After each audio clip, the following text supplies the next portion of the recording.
Yuba-Sutter.live's local government live streams are presented by Plumas Lake Self-Storage in Plumas Lake, where lifelong local residents are helping other residents keep things safe, providing indoor storage units, outdoor RV and vehicle parking,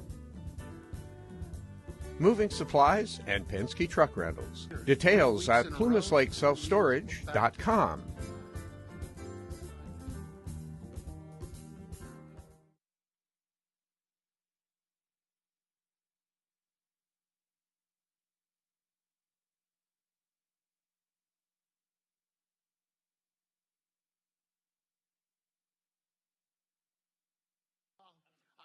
My daughter's last 7th grade or 6th grade basketball game, but as a supervisor, hey, we miss those things and wish I could be there. Good luck to the Britain Bears. All right, so members of the public will be allowed to address the board during the board's consideration of each agenda item. If you wish to speak on any item appearing on the agenda, please fill out a speaker card and noting the number of the agenda item about which you wish to speak and present it to the board clerk. If you wish to speak about more than one agenda item, please fill out the speaker card for each item. If you wish to speak under public comment, please note that on the speaker card when the matter is announced. Please approach the speaker's lectern after being recognized by the chair. Can I get a roll call, please? Supervisor Flores? Present. Supervisor Ziegemeyer? Here. Supervisor Baines? Present. Supervisor Conant? Present. All right. And we're going to have our invocation by Erik Brummett of the Live Oak Church of the Brethren. Please stand.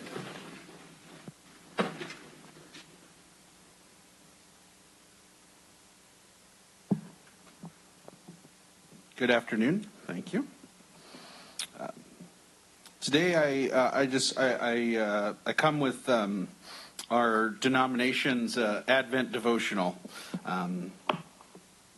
It invites us to reflect on a verse from the book of Ephesians. I pray that the eyes of your heart may be enlightened in order that you may know the hope to which he has called you, the riches of the glory of his glorious inheritance in his holy people. They say the eyes are the window to the soul. What a blessing to make eye contact with the ones we love, to see one another in our brokenness and glory, to be validated by a gaze, to share what is in our hearts by simply looking at one another. These are gifts more wondrous than words. Our eyes yearn not only to see, but to be seen. In that barn dimly lit as Jesus was born, I can imagine that Mary's eyes were full of wonder as she gazed upon God's Son. I imagine Joseph's eyes were full of both pride and relief as he gazed at Mary cuddling this precious babe. And I can envision baby Jesus learning to use his eyes to focus on the beloved faces of his parents in this place of humble beginnings. Doesn't it feel like Christmas makes our eyes shine? Little faces pressed to windows with eyes searching the skies for snow. Excited eyes that have trouble closing on Christmas Eve. Eyes that convey tenderness more than joy in the season of memories of loved ones long gone. And eyes lit by candlelight on Christmas Eve as Silent Night is sung. These eyes shine with hope and a faith that sustains even in the darkest of times. Let us not miss the beauty of each other's eyes in this holy season. May our eyes convey the light and love that lives in us by God's grace. Jesus, light of the world, shine in our eyes. My eyes see your eyes looking at me, and lo, there is God in our midst. Lord of all, may we use our eyes to see the needs around us, and may we live so that others see us as vessels of your love. Amen. All right. If we can get Supervisor Flores to lead us in the pledge. Okay, please join me in the pledge. I pledge allegiance to the flag of the United States of America and to the republic for which it stands, one nation, under God, indivisible, with liberty and justice for all. Thank you. All right, thank you. And here comes my favorite part of the meeting. Let's presentation time. So if you all, and I believe Supervisor McKelly should be here any moment too as well.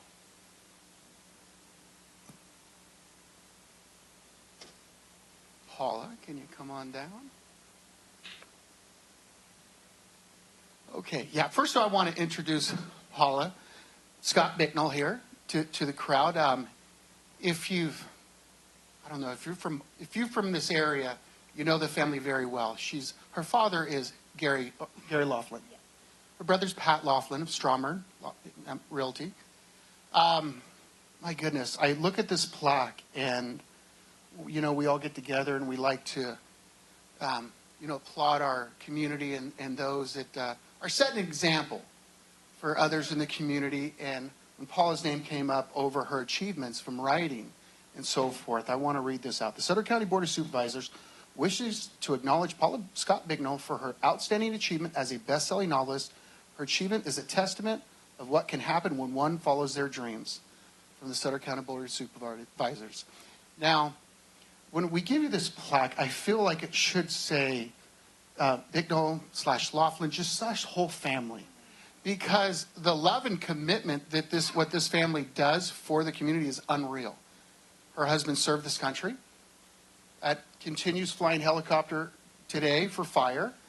Paula, how many young men have you raised out there other than yours throughout your house?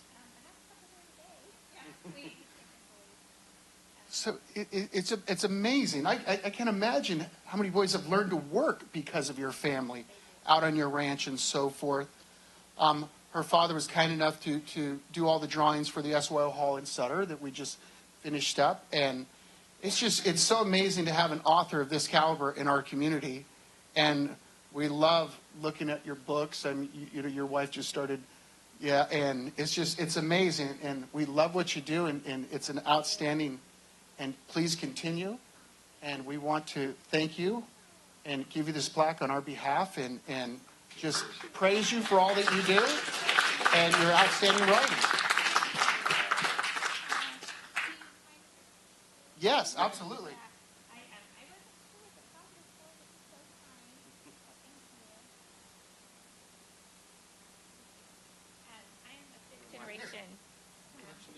I'm a fifth-generation California farmer. My grandparents were peach farmers in South Yuba City. My great-grandparents were peach farmers on the river. And my great-great-great-grandmother came over on a wagon train as just her and her mom with a bunch of babies. And so married a farmer in California. So I love Sutter County. I love farming. And we have a great community. Thank you. Well, thank you, because, with your husband here, and how many years have you been out there coaching, now volunteering?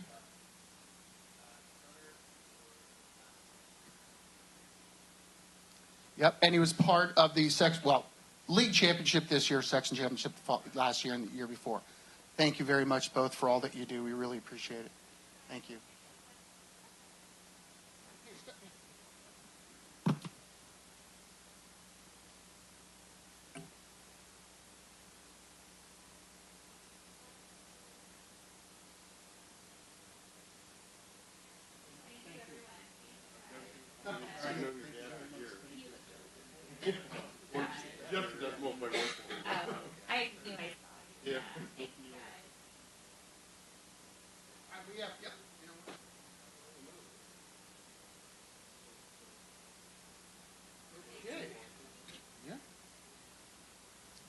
Presentation.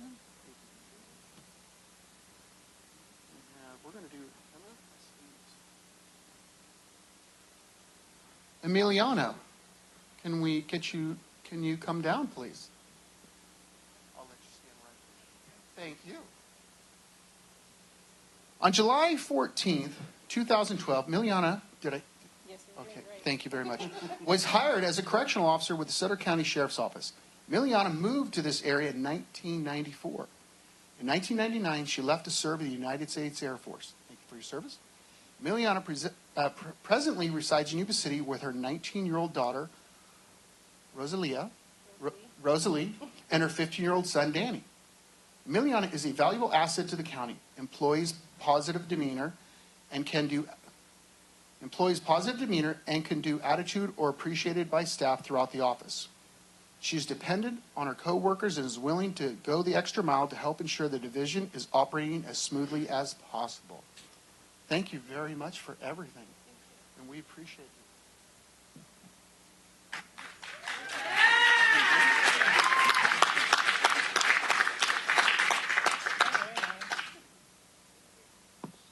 10 years. Absolutely, 10 years. We love it. 10 years. This is amazing, and we hope you're with us for at least another 20 years. Oh, yeah. At least 12 more.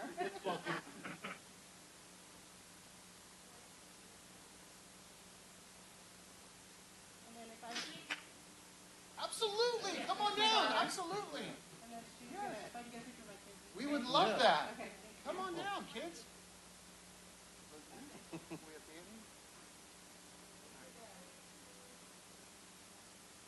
Okay, then hand it to her.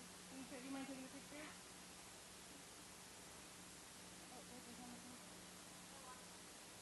Oh, can you? Okay, perfect.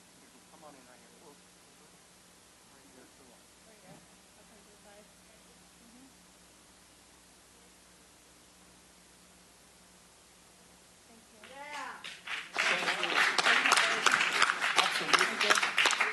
And I also would like to thank my parents for being here with me to see me get this, because if it wasn't for their strong upbringing, I wouldn't have been able to do all of it that I've done in my life so far and raise my two beautiful kids. Thank you. Well said. Well said. Thank you, Mom and Dad. Absolutely. You raised a good one. 10 years. I'm hoping for another 12. Thank you so much for everything.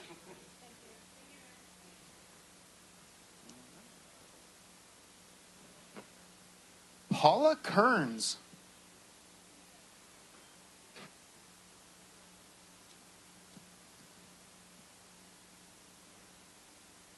Hello, Paula.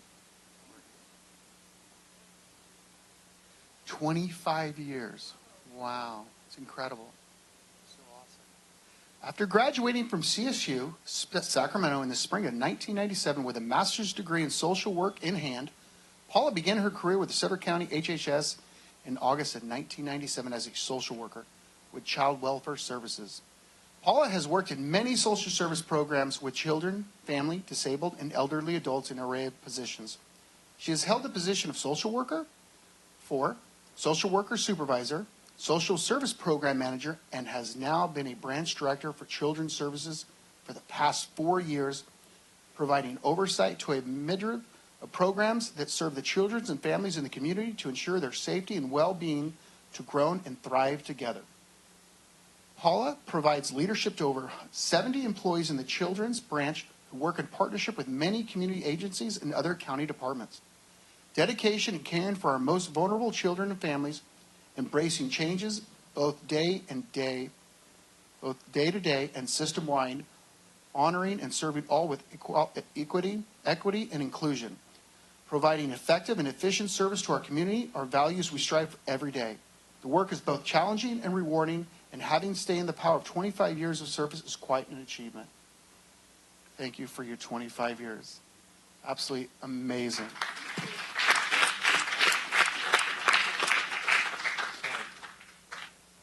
You're not ready to go anywhere yet, are you? All right, that's good. We're going to hold you to that. All right, thank you so much for everything. Would you like to say something? Yeah, I'd just like to say a few words. Thank you. Thank you for the kind words. And also, it's an honor and a privilege to be recognized for 25 years of service. And just to recognize other people that I've worked with along the way over 25 years and those that have encouraged me on my career path. And I really enjoyed giving back to my employees and new employees coming in and interns that we train and have under our wing. That really is a great thing to be able to do in my position and in many of my other positions. So encouraging others and seeing them progress on their professional path is an inspiration to me every day. And also, I'd just like to say, if there's anyone out there who's looking to come into the Health and Human Services field, I'd encourage you to do so. We need more folks to come in and work with us. So I'd like to put out there, too, that you please contact me if you have questions or just want to have a chat. Maybe have a cup of tea with me somewhere, and we can chat about things. I'm easy to find. I'm at suttercounty.org, and click on the departments page, Health and Human Services, and the Children's Services branch, and my phone number and contact. You can message me right there. So if you're interested or know anyone who is interested, please reach out. We'd love to hear from you. Sutter County is a great place to work. Please join us. Thank you. Thank you. Thank you for everything.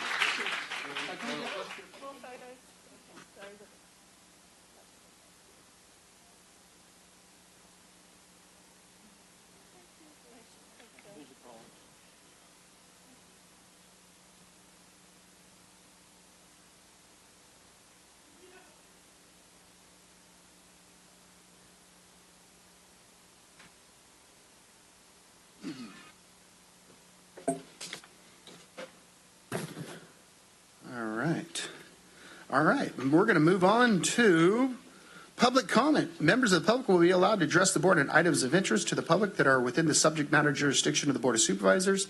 State law provides that no discussion or action may be taken on any item not appearing on the posted agenda. And we have Tony. Yeah. Would you?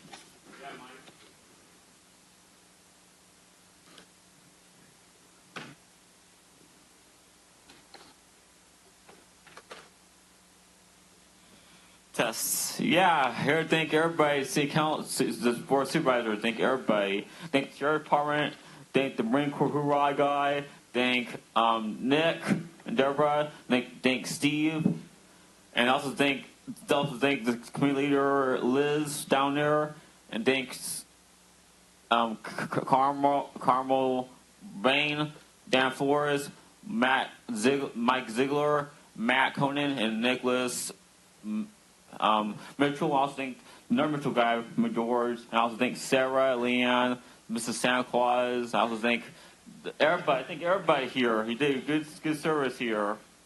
I see you for your service. Keep up the good work. Thank you, Tony.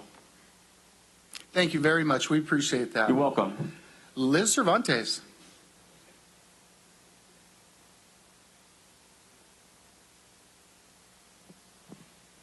Liz Cervantes, District 5. Gosh, I'm going to be such a downer after Tony. So much fun. So can you tell me what's my first public comment? Messick Road and Johnson Avenue. Okay, so the reason that I'm doing this under public comment is because I get all the correspondence from the County of Sutter, and I saw Messick Road and Johnson Avenue in an agenda packet for an upcoming supervisors meeting. I get so many attachments that it's hard to keep them straight, but Sarah told me that she's going to give me a tour of mental health, but she may end up checking me in. So I want to say that I went over to Messick and Johnson because I wanted to lay eyes on what the project looked like, because I understand that the County of Sutter is considering a sign for $700 that says no trucks maybe on it. I'm not sure what it's going to say, but the signs are not preventing or solving the problem. And I actually took a roadman with me, and I asked him, how much would it cost to repave Johnson Avenue? And he said, about $200,000. And I would just like to be on the record for saying that is a perfect example of SB1 funds. We should fix Johnson Avenue, it's a mess. Have you guys been out there and seen it? It's a mess. Take my word for it. I would much rather spend money on projects like that are around us than a $400,000 traffic study on Riego Road. I don't understand why we aren't seeing more of that SB money being used. So that's my first public comment. Okay, next public comment is public gifts. Public gifts. Okay. So as you pointed out, Mike, this is our third meeting together in a row. Not that we don't all love each other, but that's excessive. So the last couple of meetings, the County of Sutter has given gifts to Yuba-Sutter Arts Council, Say Love, I think the Christmas Stroll was another one. And I'm wondering, I guess this is the county council question, is it legal to be gifting out of the general fund to nonprofit organizations? It is. I'll refer you to Government Code 26227. Government Code 26227. I will look that up. But in the meantime, I would like to see Sutter County. I know that you guys throw the word around lean, but I see there's still a lot of room and work that can be done. And I'm not sure where Supervisor McKelly is, but I think on that $400,000 traffic study, it's a 4-5 vote. So is he going to join us today? I honestly, I couldn't tell you. Okay. I honestly couldn't tell you. Like, yeah, I mean, And Mike, that's okay. You don't have to say anything. But Yeah. I wish that you were watching your daughter, and there would be a simple way for you to do that. You could just move the meeting times for the supervisors' meetings. Well, I was meeting with the governor's people this morning. Oh God. Yeah. So I'm sorry. my day didn't start good. I scratched the top of my roof in the parking garage on my truck.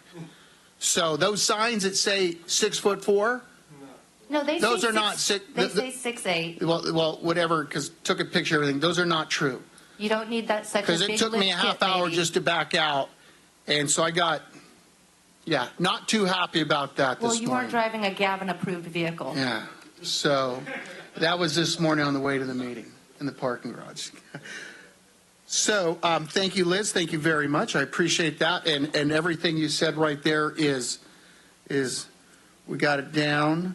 Okay, so we're going to move on to the consent calendar here. The consent calendar groups together those items which are considered non-controversial or for which prior policy direction has been given to staff and they require only routine action by the board.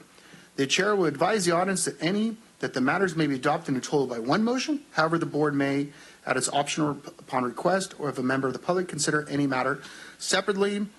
And Move to approve items 1 through 28. Second the motion. okay, we have motion by Supervisor Conant, second by Supervisor Flores. Can I get a roll call, please? Supervisor Flores? Aye. Supervisor Ziegemeier? Aye. Supervisor Baines? Aye. Supervisor Conant? Aye. Okay, motion passes. Moving on. All right. Public hearing to consider authorizing reduced Williamson Act contract terms of 9 years, including a related reduction of property tax benefits to be effective calendar year 2023, and adoption of a resolution approving the implementation of Government Code Section 51244.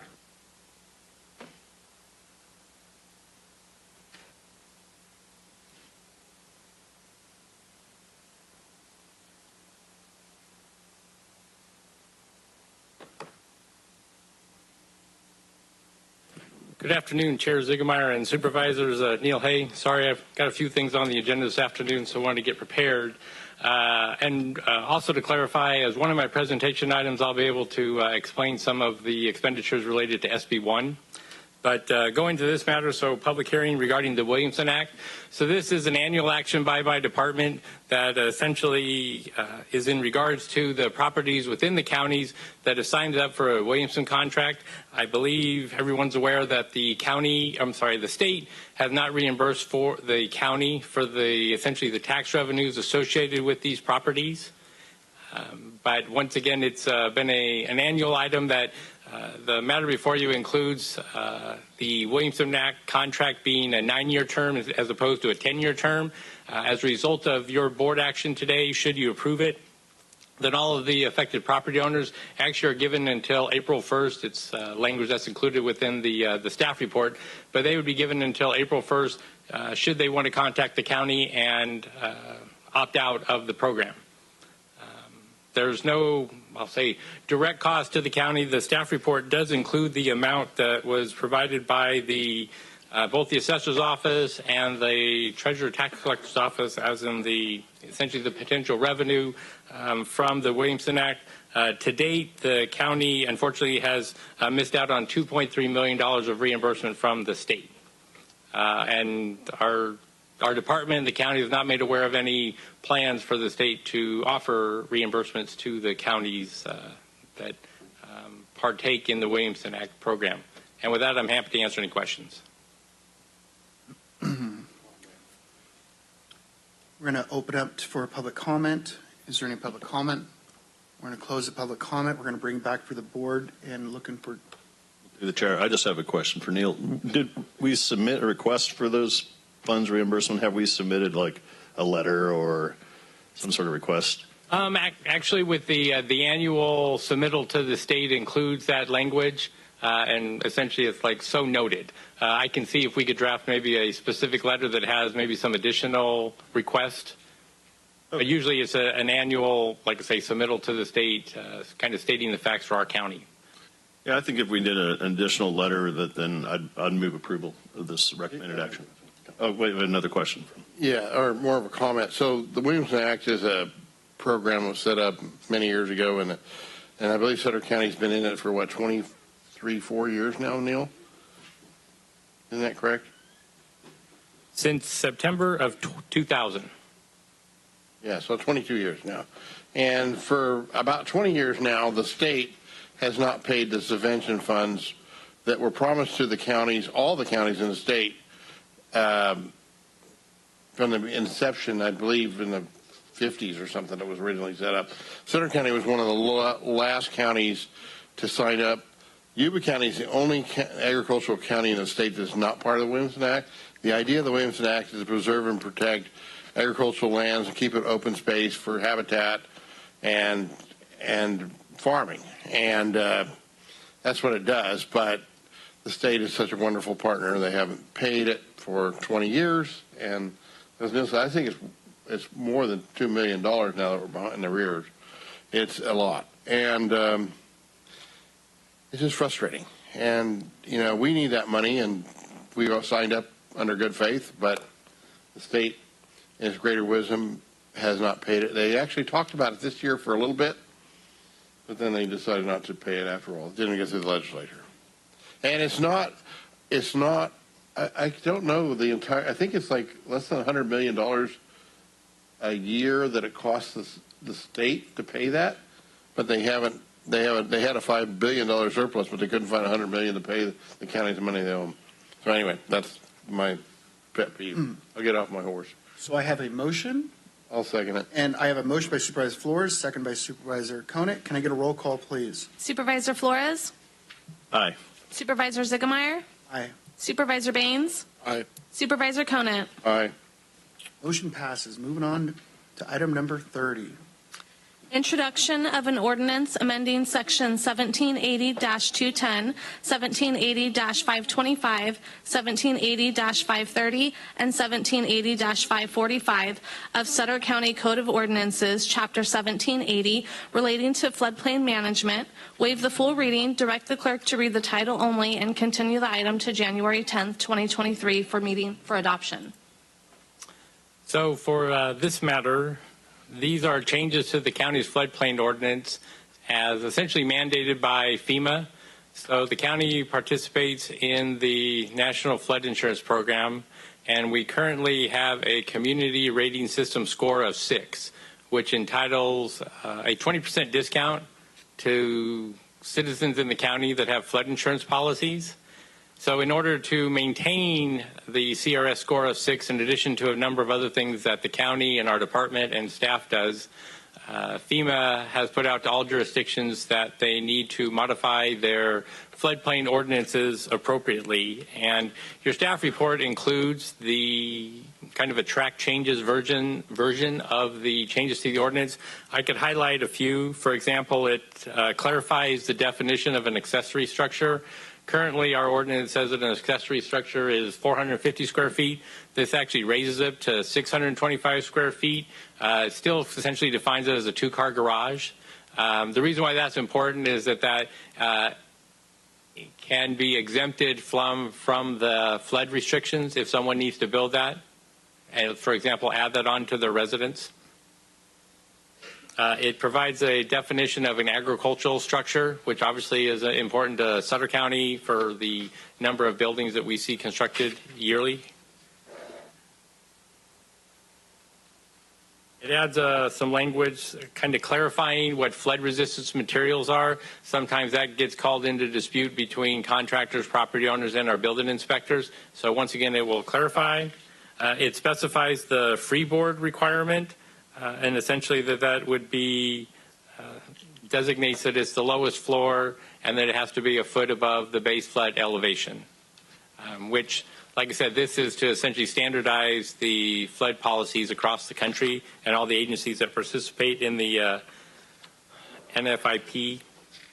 There are changes to the letter of map change, which our county essentially doesn't really experience. That would be if a private property owner, if it was an unflood mapped area and they wanted to have their own civil engineering firm provide a flood elevation map for consideration by our agency and by FEMA so that they could see if they could get a reduction of the elevation requirements. The challenge is you still have to follow FEMA's procedures for that engineering document. And kind of one thing to be clarified is the electrical, heating, venting, air conditioning, and plumbing systems all now have to be located a foot above the base flood elevation. And that's something that within our department we had previously been advising building permit recipients of that fact just as a good design policy. And just because you don't want to have, for example, your electrical panel below the floodplain if there was an issue. So now FEMA has essentially codified that, and we have incorporated it into our ordinance. And with that, I'd be happy to answer any questions. We're going to open up for public comment. Seeing no public comment. Close it, bring it back to the board for discussion. I guess I'll go. Once again, it's rules that FEMA has thrown at people that, for me, are just all they're doing is hurting us for growth here. But it's something that we get audited every year, and they make sure that we have this there in the ordinance or in the rule book. So with that being said, I'll be looking for a motion. The chair. Yes, sir. Move for approval. I'll second it. Oh. Yeah, no, absolutely. Supervisor, yes. I'd like to make a couple comments. Yeah. So, Go for it. 68% of the land mass of the county is in the floodplain. Therefore, we can't build on that 68%. Another 10% is in the buttes. 11%, excuse me. So that we can't build on that. So that makes it very problematic to build much in Sutter County. And these FEMA flood maps are, I think there's a lot of errors involved in them. I just don't believe half the stuff it says. But anyway, that is what it is. And it's like an act of Congress, literally, to change it. The other problem with it is FEMA's got, so they've got a lot of hammers. So, for example, if let's say the county doesn't allow somebody to build in a floodplain without the proper authorization, and it doesn't require everything it has to require, what FEMA requires it to require, therefore, then they say, well, we're going to revoke your flood insurance, which they have threatened to do with other counties and even kind of looked at us a couple times. If they do that, everybody says, well, we don't really need that flood insurance. Well, what it does, if you don't have the flood insurance, you can't get an FDA-insured loan. So good luck getting a loan from a bank because they're required to be FDA-insured. So their hammers are huge, people. It's not a very easy thing to get around, and I just think that Sutter County got the short end of the stick on this, and it's very, very problematic. So lay that out. Thank you. Couldn't agree more with you, Supervisor. Okay, so we have a motion by Supervisor Baines, second by Supervisor Flores. Can I get a roll call, please? Supervisor McKelly? Aye. Supervisor Flores? Aye. Supervisor Ziegemeier? Yes. Supervisor Baines? Aye. Supervisor Conant? Motion passes. Moving on to item number 31. Excuse me, Chairman? Can I read the title of the ordinance? Absolutely. Sorry about that. An ordinance of the County of Sutter amending Sutter Ordinance Code by amending Chapter 1780 relating to floodplain management. Receive the Road Maintenance Division North and South Crew Buildings feasibility study prepared by Hamill, Green, and Abraham Son, Inc. Approval of Amendment Number 2 to the Independent Contractor Agreement with HGA to extend the term until January 31st, 2023. Authorization for the Director of Development Services or their designee to execute Amendment Number 2 and direct the Department to request a design proposal from HGA for the construction documents associated with the development of 2 yards for the Development Services Department. Thank you. Thank you. So I will, the staff report includes the feasibility study by the architects that I will flip through momentarily and maybe highlight a few things. But just as an overview and as a reminder, so it was back in June of 21 that your board authorized a contract with the architectural firm for a feasibility study for just less than $60,000. So we're returning back before your board with that document essentially to share some of the findings and like one of the recommended actions to seek your approval to request a proposal, design proposals for ideally both sites so that we can have the designs done, develop construction estimates, and then between my department, CEO's office, we can look for ways to fund those improvements. So with that said, I will maybe go through the feasibility study.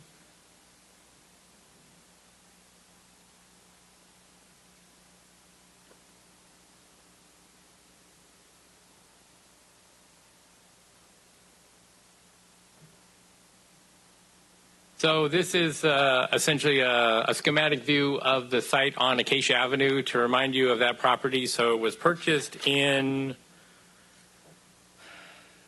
July of 2011, 15 acres. Since then, the county put approximately a little over 3 acres of solar panels on the very western end of it, and then late after that did a lot line adjustment. So essentially there's about 10 acres usable on the property. It was originally purchased by road funds, and it was intended to be an expansion or relocation of the road yard. So currently the main road yard is at Samuel Drive on the west end, west side of the airport off of Garden Highway. And what my department has dealt with and stuff is being essentially located within the city. It's quite a ways out to get to the unincorporated parts of the county. So we have the property on Acacia Avenue, and then we have a southern road yard called the Trowbridge Yard. It's down off of Pacific Avenue, just a little bit kind of kitty corner from the East Nicholas High School. So between those two facilities, that's where the county road crews are operating. We have personnel in both locations. We have equipment in both locations. And we've done that to try to branch out and service the county in a more timely manner and more efficiently. So for this design, it was looked at with the current staffing. That's kind of what some of the tables were below you, is that essentially architects will look at the number of people on your staffing, what some of your growth numbers are for your staffing, which our staff is not projected to grow. But with that, what type of facilities you need for offices, break rooms, locker rooms, shower facilities, and then vehicle storage, vehicle maintenance, and those areas. So with that, they came up with the attached schematic that it roughly is an admin building with sign shop and crew area. And then there is a bunch of outdoor parking for the equipment. It includes kind of along the bottom of the screen. Oops. So the bottom area here is for essentially material stockpiles, is what would be located there.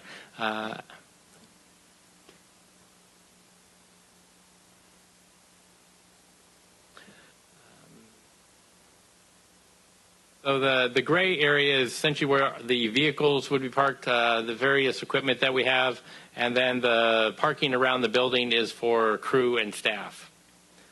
The property is in a floodplain, so the architects looked at two options. One, either putting in a dirt pad where the building would be located and the employee parking, similar to what any other private development would have to do to get out of the floodplain. Or number two, building essentially what would be a two-story office building. First floor would be covered parking, and then the second floor would be the, once again, crew areas.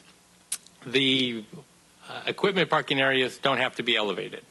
So that's the reason for that. So the feasibility study includes cost estimates. Essentially, the overall estimate in 2021 dollars was about $10 million for this site. And then we can go to the second set of slides, which is for the Trowbridge Yard. There it is. So essentially, it's a much smaller property. It's about 3.3 acres. Like I said, it's down. It actually is not within a floodplain, so it doesn't require elevation.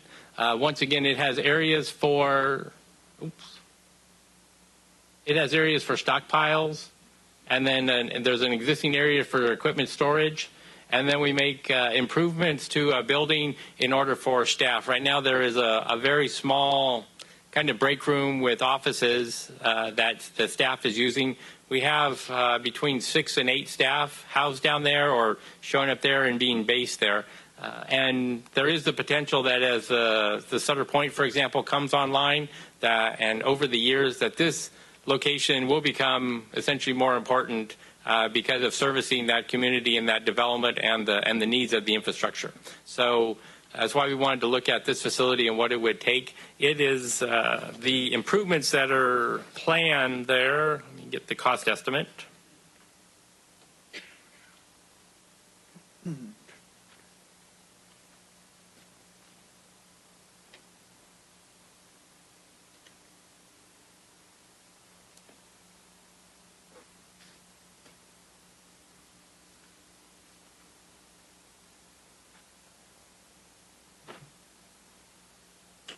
It's about $1.5 million in 2021 dollars. So once again, significantly less. There's already 2 essentially combination wood metal buildings that provide equipment storage to keep the equipment out of the sun. And then otherwise it's making improvements, like I say, for staffing. So ideally for us, the next step would be to proceed with a requested design proposal from the architectural firm to once again design both facilities, both the civil work that needs to be done and then the architectural work that would need to be done for the buildings. And then we'd return before your board, obviously with the design as it evolves, and we could begin looking at how we would budget for those improvements so that we could move forward with them. With that, I'd be happy to answer any questions. We're going to look for speaker cards, open it up for the public comment. No public comment. We're going to bring it back to the board for discussion. Through the chair. So, Neil, thank you for that presentation. I think it's something we're going to have to do in the county. We can't keep the yard over in Yuba City forever. I think especially the yard in Trowbridge, it has a lot of advantages to rebuild that yard. First of all, the cost is significantly less than the Sutter yard, but the other thing is we're spending a lot of money, I believe, on commute times for our employees to come from Yuba City Yard to the Trowbridge Yard and then back each day. And if they reported to work at the Trowbridge Yard and if these improvements were made, I think we'd save a lot of money and time and our productivity would be improved as well. So I'd encourage us to move forward on this, but I'd also encourage us to look to see what the cost savings are in the long haul for both yards. Thank you.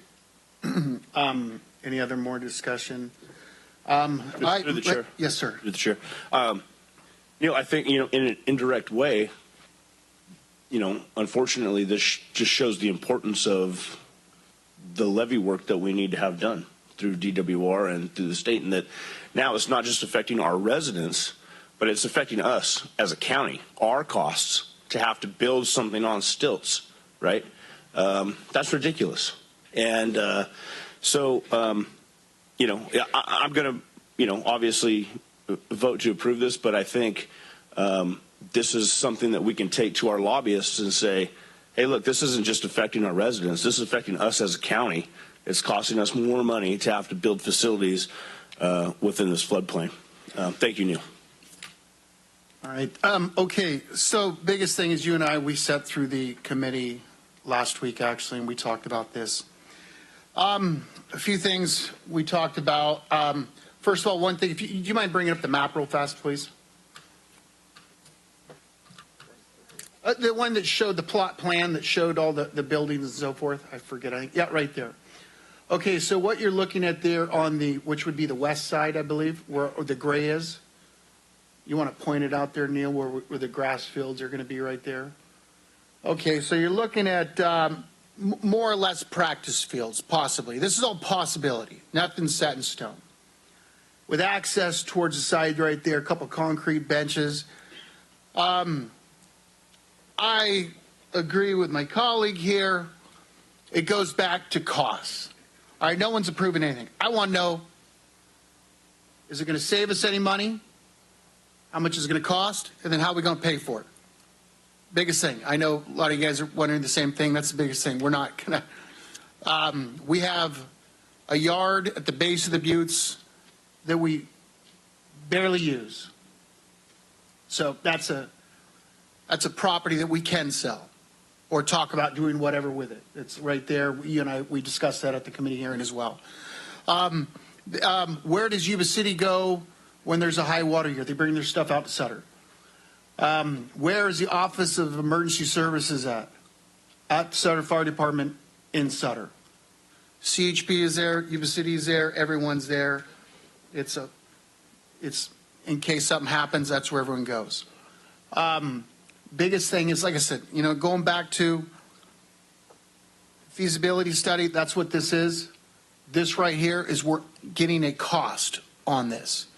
All right, no one's voting to build anything. No one's voting because we don't even know what the costs are. We don't know how we're going to pay for it because every department has funds. His department has funds. County Council's department has funds. Everyone has funds, and we vote on what to do with those funds when it comes time for like a project like this. And we look at those and we say, okay, there's a cost savings enough, and it makes sense to put those funds towards this. So, but yeah, I think this is something that would be utilized not just by Sutter County, but this is where Yuba City is going to come out and park all their stuff too in a high water year, which I'm hoping we get more of those. It means it's raining. All right, so if there's any other comment, I'll be looking for, this is, once again, this is just a feasibility study. You got to, all right? Move to approve. I'll second it. Got a motion by Supervisor Conan, second by Supervisor Flores. Can I get a roll call, please? Supervisor McKelly? Aye. Supervisor Flores? Aye. Supervisor Ziegemeier? Aye. Supervisor Baines? Aye. Supervisor Conant? Aye. Moving on to item number 32. Authorization to execute a memorandum of understanding with the County of Placer and the City of Roseville in the amount of $400,000 for the design of traffic signal at 3 intersections along Riego Road, approval of an adjustment to the fiscal year 2022-23 adopted budget in the road budget, increasing appropriations by $200,000 in professional specialized services offset by use of fund balance in the road fund. Thank you. So for this item, it's probably I'll kind of maybe skip ahead a little bit to regarding the fiscal impact just to answer some questions regarding the SB1, I think, funds that have been brought up. And I've gotten online myself at the state's website, and it can be challenging to see how much have been spent by the various agencies. But just to clarify SB1, so it started with fiscal year 17-18. Fiscal year 22-23, our current year, is the 6th year of it. I think I've explained in the past that it's a 10-year program. So to date, Sutter County has been allocated $14,274,000. Currently on construction contracts that has been completed, work performed has been $9,327,823. Your board just most recently, back in October 25th, accepted the notice of completions on 2 contracts that were valued at a little over $3.1 million. So my staff is currently working on the construction contracts, the overlays and the seals contracts that were included in this fiscal year's road plan. So those items will come out to bid here in probably between January and March. Those 2 items have a valuation of a little over $4.9 million.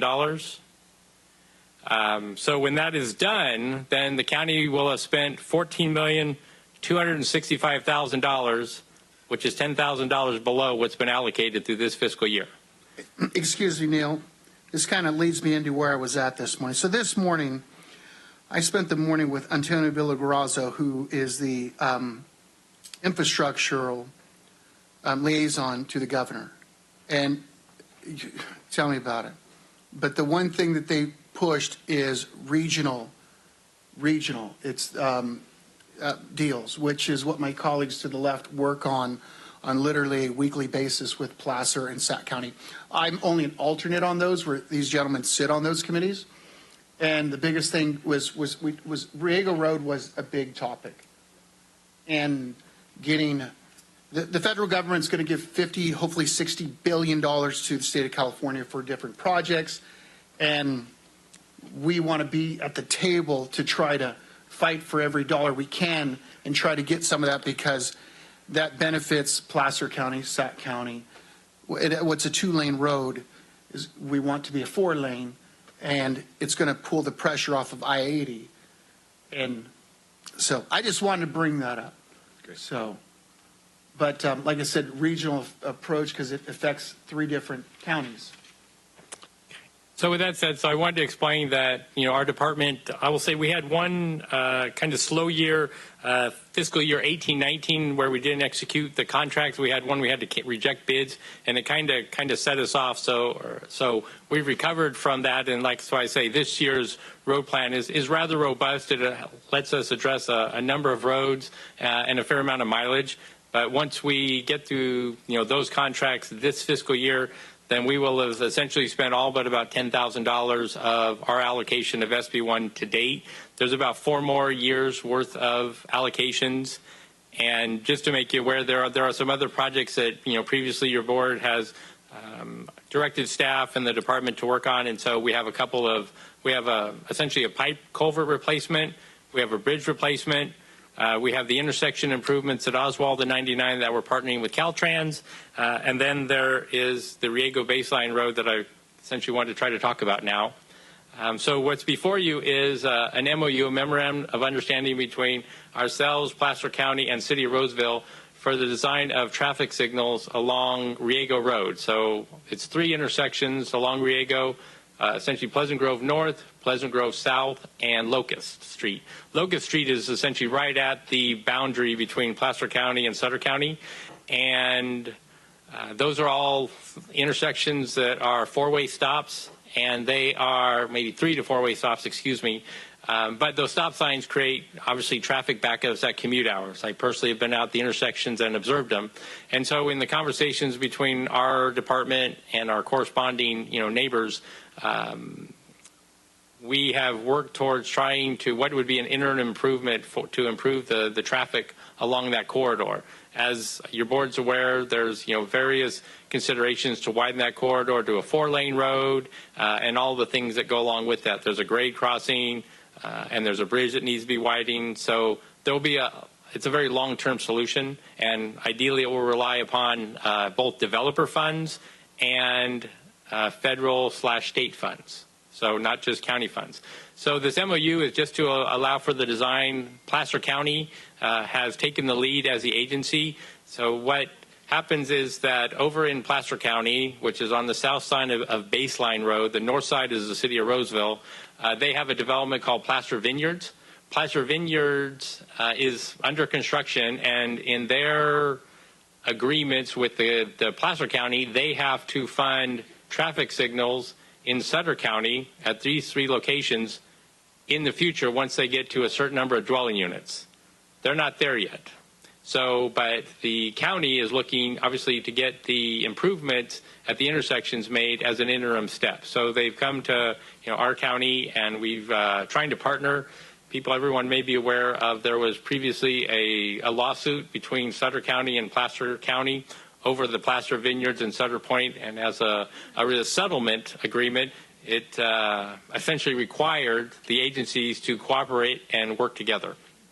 So that's why we've been meeting for about 2 years among the 3 agencies, and we're bringing this MOU before your board. It essentially is a third share, so the anticipated cost is about $1.2 million, and we are looking to pay 1/3 of that share from the road fund. What's going on additionally is that there is a traffic study being done, a regional traffic study for essentially South Sutter County, Placer, and City of Roseville. It'll take probably about 2 years to identify the percentages of traffic coming from where and going to where. And most likely that traffic study will then come with different percentages. It may not be strictly a third when it's time for the construction. And so this is a time when, yes, we're trying to partner with the agencies and pay 1/3 in order to improve the corridor. We do have traffic count data that there is a percentage of Sutter County residents that are using that corridor both to get to work and then to come home. And so there is a benefit to Sutter County residents. With that, I'd be happy to answer any questions. Through the chair. Hold on, I'm going to open up for public comment. Any speakers? No speakers, close public comment, open it up. Yes, sir. Thanks for the presentation, Neil. I remember first talking about this, was 2 years or 3 years? It seems like 3 years, 2 years ago, yeah. So just a question on the percentage of Sutter County residents at this point from your study. What was that percentage? Did you come up with that number? It's probably in the vicinity of about 15%. 15%. During prime commute hours. Okay. Well, that's higher than I would have thought it would have been, actually. Yes, sir. Neil, so through the one question I have is, how do you know where they're coming from? Because I know there's a lot of traffic down Pleasant Grove Road that comes from Yuba County and from Steve's neighborhood. Steve's neighborhood. Yeah, Steve's neighborhood. So certainly it can be. How do we define where the traffic is actually coming from in these traffic studies? So I will say the regional fee study that's going to be undertaken will have maybe a little bit more of a robust science as to how they can identify maybe the location of where the trips are originating. Our data is based on traffic counts on the various corridors and the directions of traffic at commute times. And it can be difficult to, I guess, break out if there are residents from, say, Yuba County, for example, that are getting on Highway 99 and getting off at the interchange and then using Riega Road. But like I say, the best that we can, that's the best that we can do is approximate to go and put in more detailed counters. Essentially, we'd have to do counters all the way up Pleasant Grove Road, across the Bear River into Yuba County, and then keep track of those counts. And then additionally on 99, we would have to look at counts at the Y, at the split, the 70-99 split, and then go southward. But at least from just a very rudimentary count as the what the traffic volumes are in either direction, there certainly is a number of drivers from our community that are utilizing the corridor. Mm-hmm. So just one other comment before we vote on this. I'd just like to say that I've actually spoken to the supervisor in Placer County, and I told her, I said that I have no problem with these traffic lights as long as you guys are willing to pay for them, because I said you guys give us commute traffic twice a day in your floodwaters every time it rains. So I think it's about time they put their pony up to the horse and pay for this, because the development is occurring in their county. And eventually it will come some in Sutter County, but our development size is minuscule in comparison to what Placer County has been doing and is continuing to do. So we'll leave it at that. Thank you. Thank you, Supervisor. I look forward to those more in-depth studies, so you really get down to that science of who's coming where. All right, I'll be looking for a motion. Approve.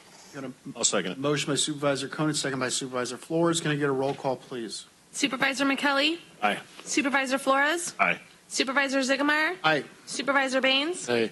Supervisor Koenig? Aye. Motion passes. Moving on to item number 33. Thank you. Receive a presentation on museum updates and accomplishments from December 2021 to present and the museum's impact on the community.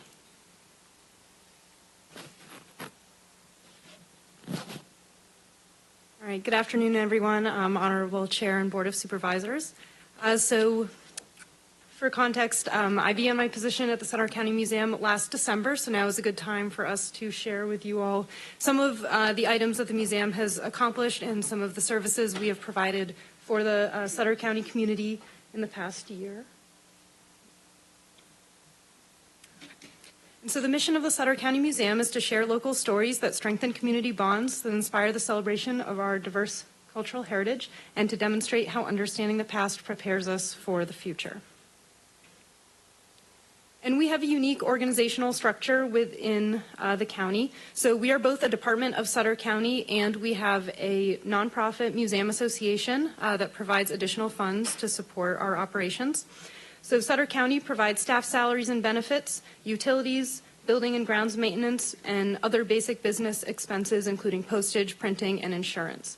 And the Museum Association nonprofit pays for things out of their budget, including temporary exhibits, replacing and updating permanent exhibits, educational programs, our gift shop, any marketing or public relations, the artisan community garden, and our membership program. And I also want to go quickly into some of the staff responsibilities for our museum staff of 2.5 full-time equivalent employees, just to give people an idea of some of the services that we might provide for the community that people might not be aware are options for them. So the staff operate a free, publicly accessible museum for the community. We manage the rental of the Edel Hall facility for county departments and for members of the public. We maintain professional standards of artifact conservation and care for the over 20,000 objects and 8,000 photographs that we maintain in the museum's collection. We curate and maintain temporary and permanent exhibits, grant writing, researching, and tracking, providing free educational programs and school and community group tours, recruiting and managing volunteers, promoting the museum and developing community partnerships, and merchandising and managing gift shop operations. So quickly, wanted to go into a few high-level accomplishments for the community from the past year. So I'll quickly speak about visitation, exhibits, educational programs, events, and tours, our volunteer program, and grants and revenue. So for visitation, one of the things the museum accomplished this past year was that we returned to our full public hours of operation on June 1st. And this number has gone up in the past week since I made this presentation, but we have welcomed over 5,100 visitors, which is an 11.5 increase from the previous year of data. We also joined the Blue Stars Museum program this past year. That is a national initiative that honors active duty military and their families with free admission to museums between Memorial Day and Labor Day. And although we are a free museum that offers free admission to everyone all the time, this was a great opportunity for us to highlight this program and hopefully make some of the folks in our community who are active duty military aware that they can seek out other opportunities for free museum admission at other organizations across the country. We also received the Reader's Choice Award from the Appeal Democrat as the in Best of Yuba-Sutter 2022, the best museum or art gallery of Yuba-Sutter. In terms of exhibits, we tend to host approximately 4 to 6 temporary exhibits each year. These are exhibits that might go deeper into topics that we explore in our permanent exhibits. They often bring in contemporary elements, and we try to highlight local connections to these topics whenever possible. They might share broader regional history or California history. So some of the exhibits that we hosted this year, we had a chance to bring in new members of the community and create new community partnerships. For example, we had our Disrupted Life exhibit, which was a replica barrack from the Tule Lake internment camp. We were able to hold a full-size barrack, and we included furniture from local families and objects from local families that they lent to us for the duration of the exhibit, including furniture that the gentleman's parents and grandparents, as the folks you can see in the photo, made while they were incarcerated at the internment camp.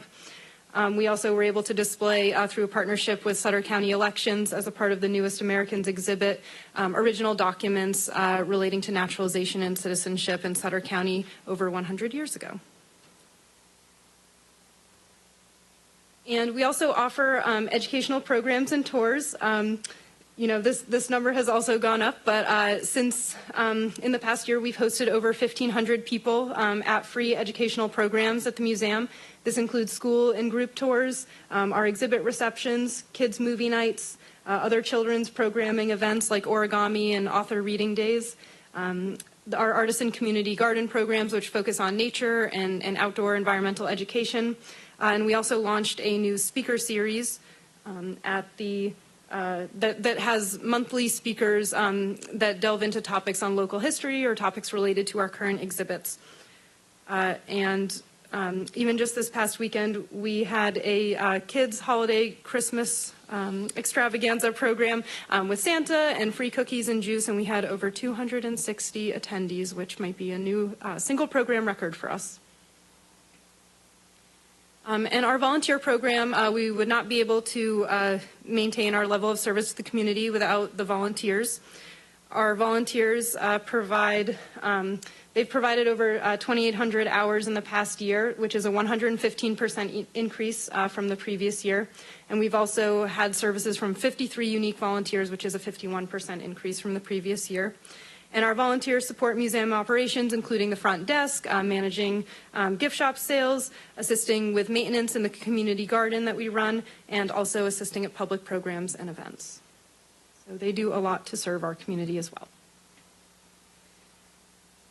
And for grants and revenue, we've also had some success this past year. The Board of Supervisors last fiscal year provided a new development officer position shared between the Sutter County Library and the Sutter County Museum.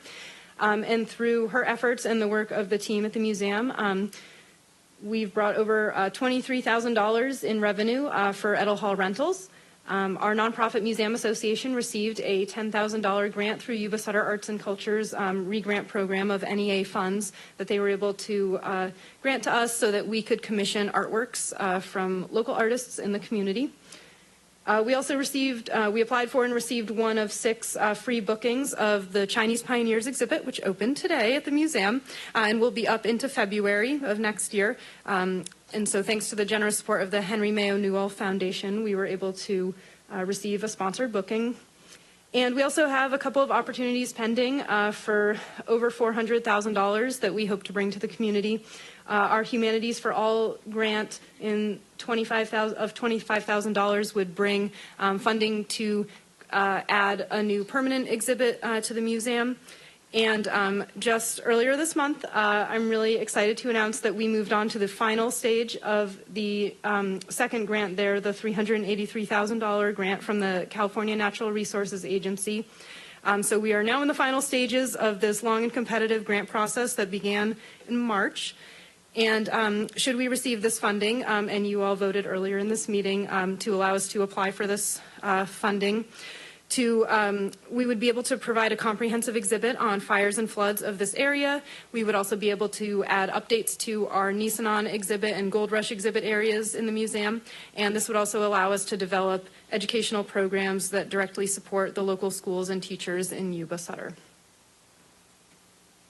And so looking ahead, in addition to those funding opportunities, we're pursuing additional funding opportunities next year. We're already aware of 2 that we are able to apply for federal funding to support additional projects at the museum.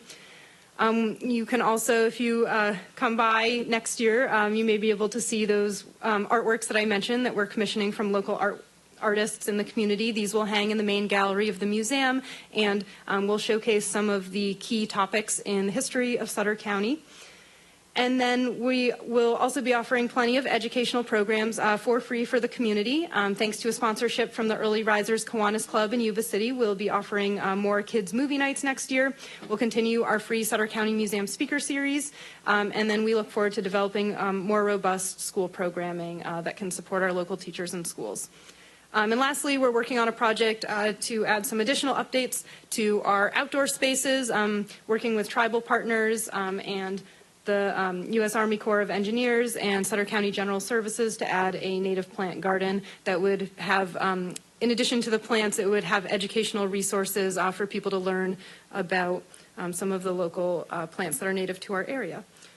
So thank you all for your time, and we're looking forward to next year hopefully continuing to share exciting new updates about the museum with you all, our Board of Supervisors, and the community. Thank you.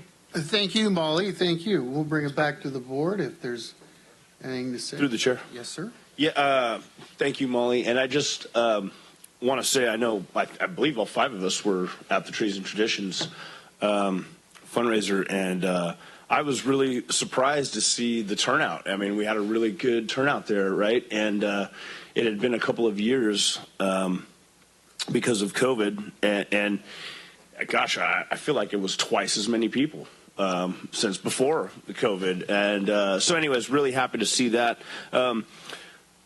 Quick question for you. Some of those grants and things, and I know, for us, our budget constraints moving forward makes all of this talk very critical as far as grants and moving forward. But are some of that federal grants, or are they state grants, or do you know? Or maybe it flows from federal through the state? Yes, thank you.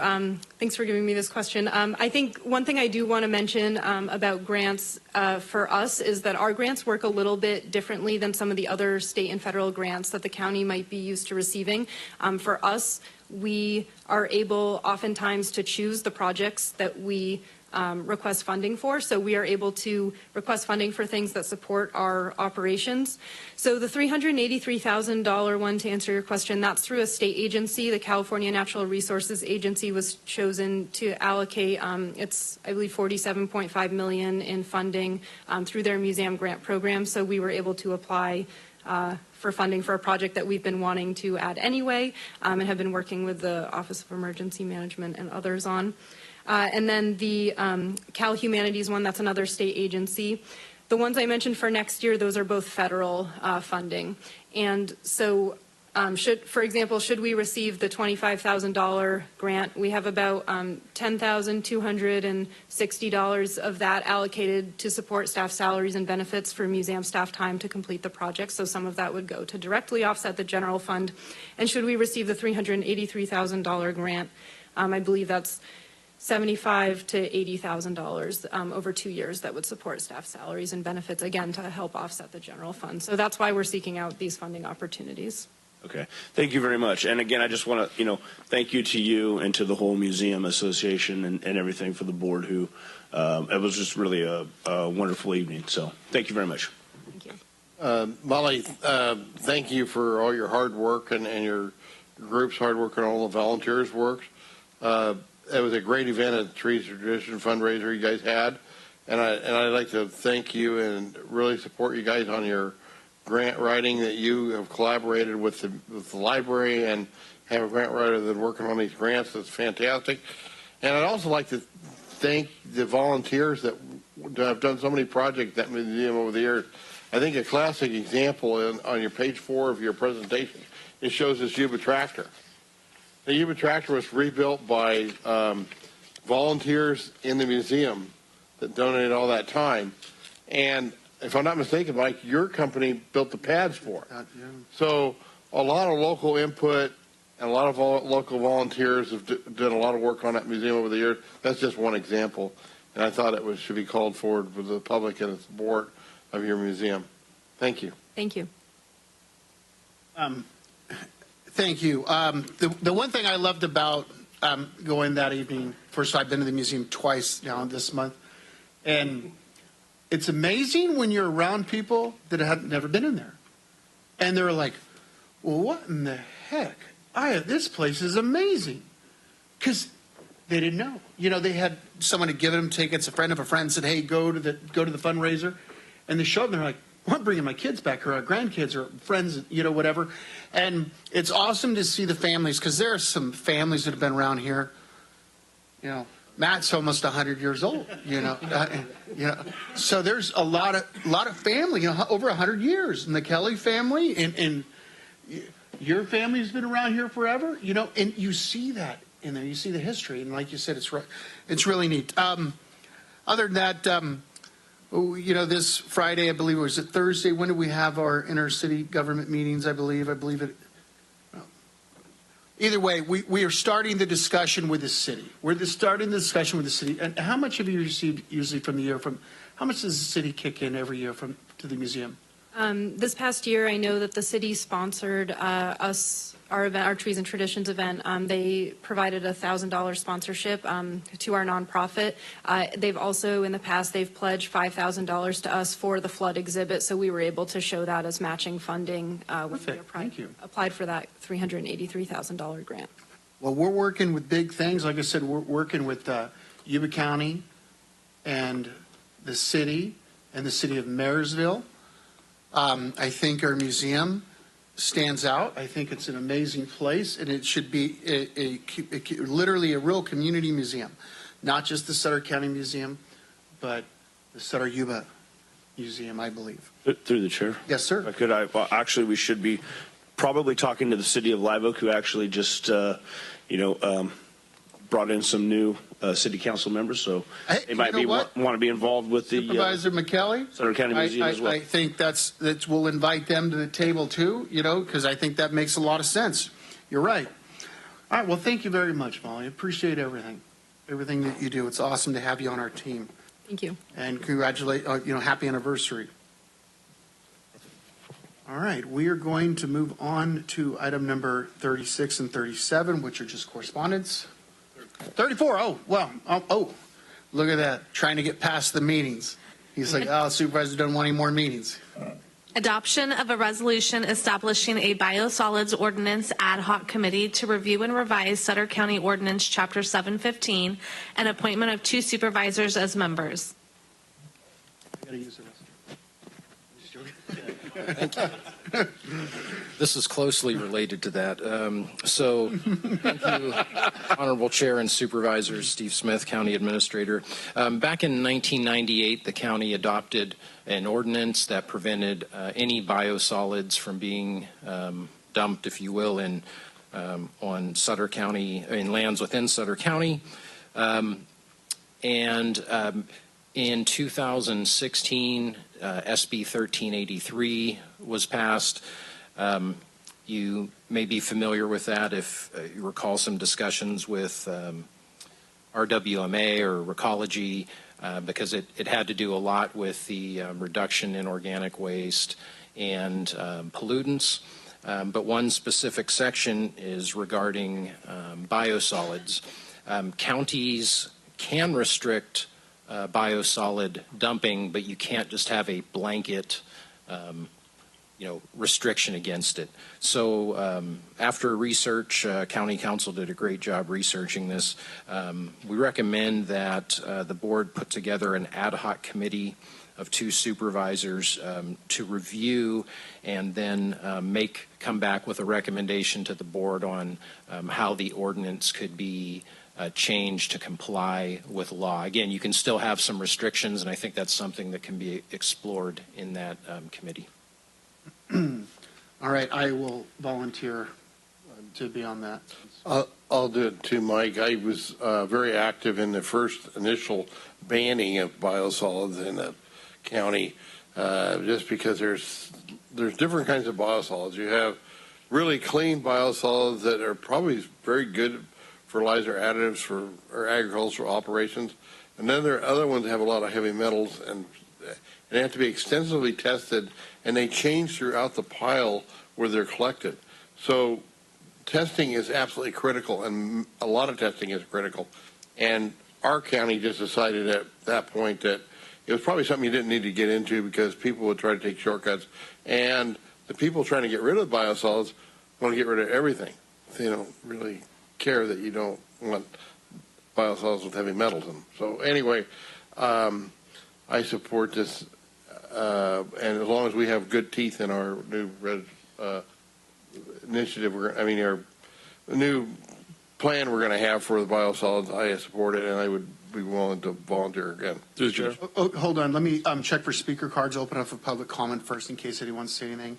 And just a reminder, this will be at a committee hearing, so it'll be open to the public. It's a big deal, so. Through the chair. Yes, sir. If I could, Steve, if you could just refresh my memory on this. Did this come about? It was a Senate bill that came through because somebody was, or a different county or entity was dumping solids on a different county, or how did this come about? Back in the 90s, you mean our ordinance? Right. Do you know? Council, I don't know if you have the history on that. I do. Oh, that's okay. But there was a situation that happened, right, where there was some illegal dumping on a different county or different jurisdiction. Why this bill came about? Is that correct? I think yes. Now you're refreshing my memory. I think what it was, L.A. County went and bought land in Kern County or Kings or one of the counties north of them, and were dumping all of their biosolids up there. So they banned that, and then everyone else probably banned it from that time because they didn't want that to happen to them. This requirement I think it was at the beginning of 2022 that the requirement became in effect. The average person, you wouldn't know it until someone wants to come and dump biosolids, and that may never happen, or it may happen in a few months. So, it would make sense, though, that we review. So, Through the chair. All right, we're going to close the public comment, bring it back for a motion. Through the chair. Yes, sir. I move we adopt a resolution establishing a biosolids ordinance and create an ad hoc committee, which includes appointing 2 supervisors to the committee, one being yourself and the other being Supervisor Conant. I'll second the motion. Can I be his boss, though, on it? Yes. Okay. We're going equal. Okay. All right, we got a motion by Supervisor Baines and a second by Supervisor Flores. Can I get a roll call, please? Supervisor McKelly? Aye. Supervisor Flores? Supervisor Ziegemeier? Aye. Supervisor Baines? Aye. Supervisor Conant? Aye. Okay, motion passes. Moving on to item. We get you guys jackets, say Biosolids Committee. I think that's. He's going to be number 2, though.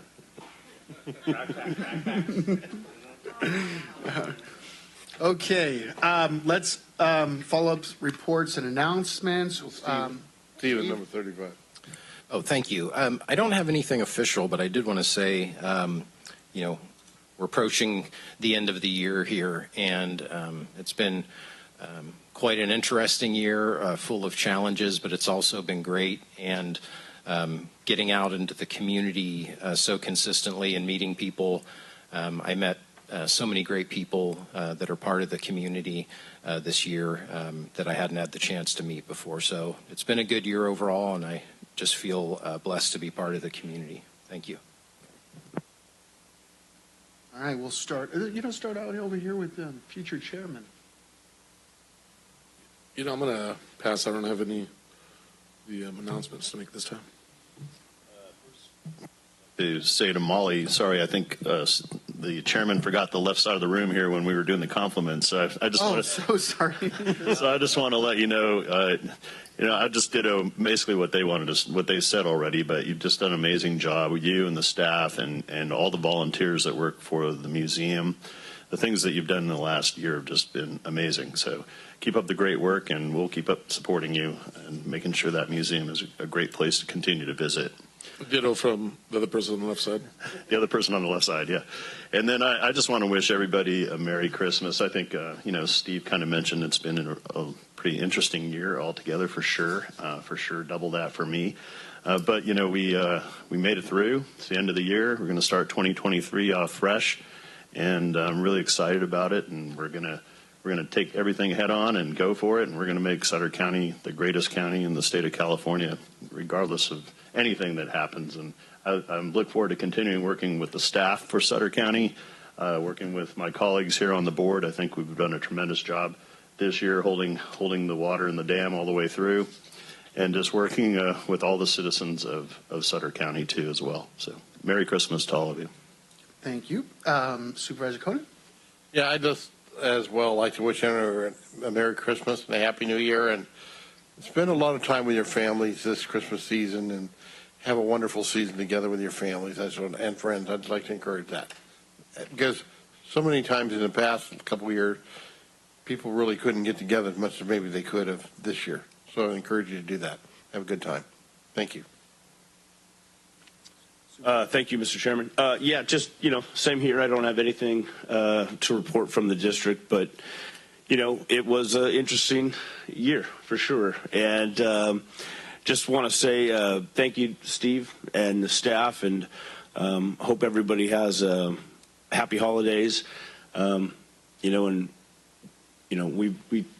talked about this a little bit before, and Mike had mentioned this, but these are my guys. We'll go to battle with these 4 guys all the time, and we'll take our beatings as we go. It's been an interesting year, but nobody else I'd rather have sitting here with me. And just for us, for our staff, for everybody who works, all the employees of Sutter County, just happy holidays, Merry Christmas, and we'll see you next year. Thank you. All right. Okay. So let's finish off with earlier. Like I said, we're with Antonio Villagraza, Infrastructure Liaison to Governor. One thing we talked about, this was felt among the room of this was mayors from all over the state and county chairs, is the fact that SB 1 money is going half as far as it did 2 years ago. That's a fact. And it's making everyone nervous. The state, they have a surplus, they don't have a surplus. What is it? And how can we get a hold of that? Because things that we've had on a lot of counties, cities had stuff in budgets. Now they're going back and returning to re-amend because, like I said, it's not spread it out because of the cost of asphalt, concrete, and labor and so forth. We have 132 bridges here in Sutter County that don't get any funding from the federal government. That means we're on the hook to repair those. A fire truck can't go down certain bridges because the weight doesn't tolerate the truck is too heavy. Matter of fact, it was on Fortner Road for the last 10 years, I believe. God forbid something happened on the edge of the road, on the end of Fortner Road. The fire department, they're laying down 200 feet of hose, 300 feet of hose because they can't drive. Now, we replaced it. That was a cost to Sutter County. And it just makes me nervous because with over 200 bridges in Sutter County, and we're at a rate of, 2-3 bridges a year if we're lucky. And like I said, 132, we're not going to get paid for. We talked about money for Riego Road. We talked about a treatment plant. We do have about 20, 25 acres in Sutter County we can develop. We're asking for money for a treatment plant. We brought that up. We also brought up an overpass. Wade Kirshner, the mayor from Yuba City, was there. Love Wade to death. He spoke of the partnership with us and how everything, we're affected. We're each affected by what they do here in the city. We talked about a third bridge, funding on a third bridge. Matter of fact, we even talked about Sites Reservoir. Sites Reservoir affects Sutter County so much, it's nuts because we have 4 major manufacturers here that sell to farmers, and if farmers don't farm because there's no water, they don't sell any product. So it affects almost all the counties, Yolo County, Sutter County, Colusa County, and so forth, Tehama County. That's a big deal.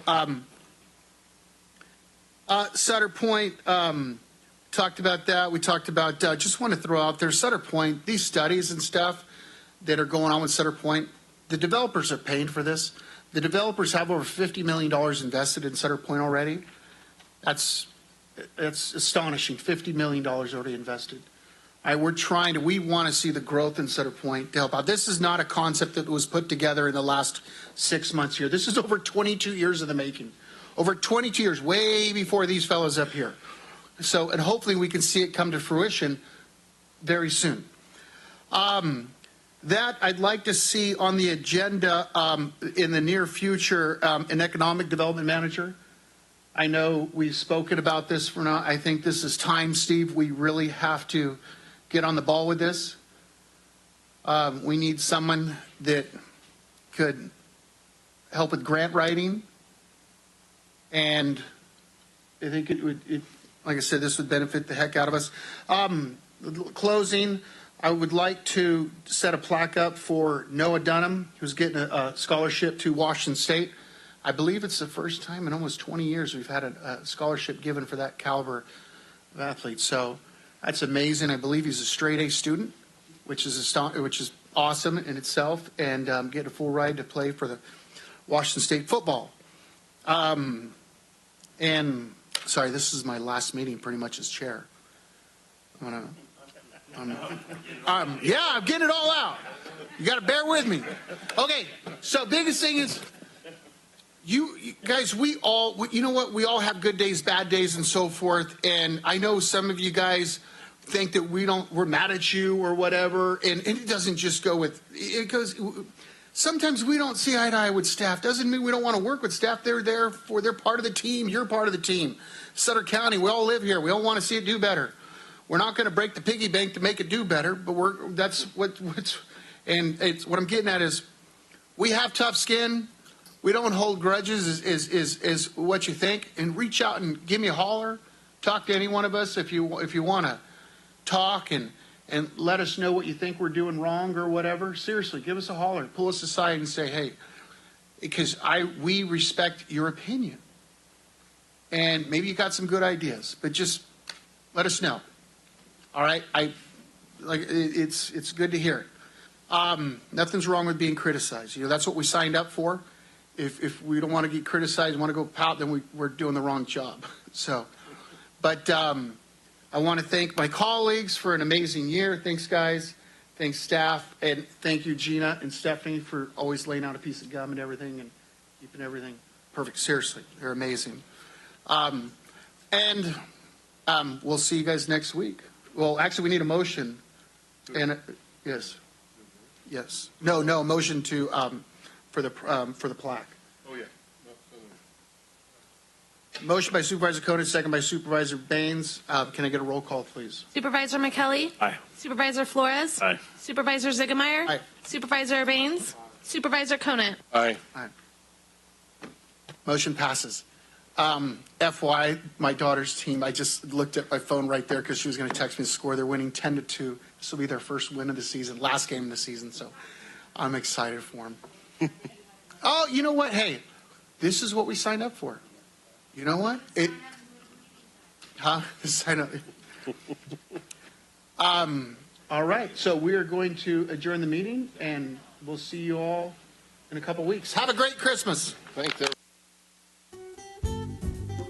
Yuba-Sutter.live's local government live streams are presented by Plumas Lake Self-Storage in Plumas Lake, where lifelong local residents are helping other residents keep things safe, providing indoor storage units, outdoor RV and vehicle parking, moving supplies, and Penske truck rentals. Details at plumaslakeselfstorage.com.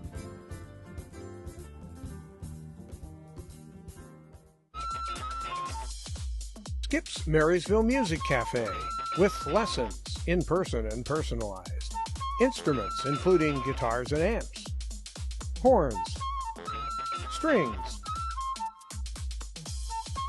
for instruments, and a myriad of music and sound equipment. Skip's Marysville Music Cafe.